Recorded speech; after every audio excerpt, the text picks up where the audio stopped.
என் அன்பிற்குரிய பக்தர்களே, தர்மத்தின் பாதையில் நடப்பதே ஒரு மனிதனின் மிகச்சிறந்த குணம்.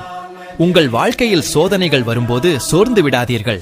இன்று மார்ச் 27 ஆம் தேதி இந்த ராமநவமி நன்னாளில் நான் உங்கள் இல்லம் தேடி வருகிறேன்.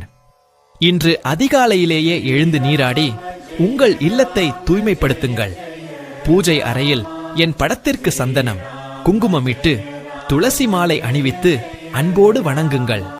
மனதில் குழப்பம் இருந்தால் வணங்குங்கள். மனதில் குழப்பம் இருந்தால் என் நாமத்தை சொல்லுங்கள்.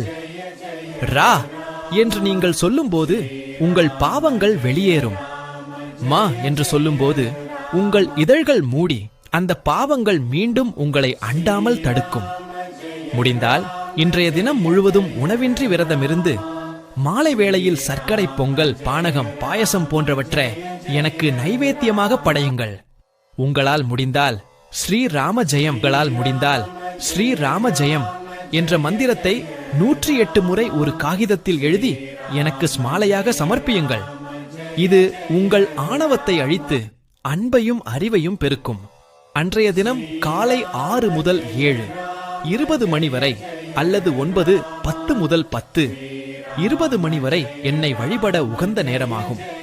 நிச்சயமாக சொல்கிறேன், என்னை நம்பி விரதம் இருப்பவர்களுக்கு ஆஞ்சநேயரின் அருட்கடாட்சம் கிட்டும். பிரிந்த குடும்பங்கள் ஒன்று சேரும். வறுமையும் பிணியும் அகலும். உங்கள் வாழ்வில் மகிழ்ச்சி பொங்கும். நம்பிக்கையோடு இருங்கள். நான் எப்போதும் உங்களோடு இருக்கிறேன். இந்த ஆன்மீக தகவல்கள் உங்கள் உறவினர்களுக்கும் நண்பர்களுக்கும் பயனுள்ளதாக இருக்கும் என நினைத்தால் இப்போதே இந்த உரையை பகிருங்கள். விருப்பம் தெரிவியுங்கள். கீழே உள்ள கருத்து பெட்டியில் ஓம் ஸ்ரீ ராமாய நமஹா அல்லது ஸ்ரீராம ஜெயம் என பதிவிட்டு என் அருளை பெறுங்கள்.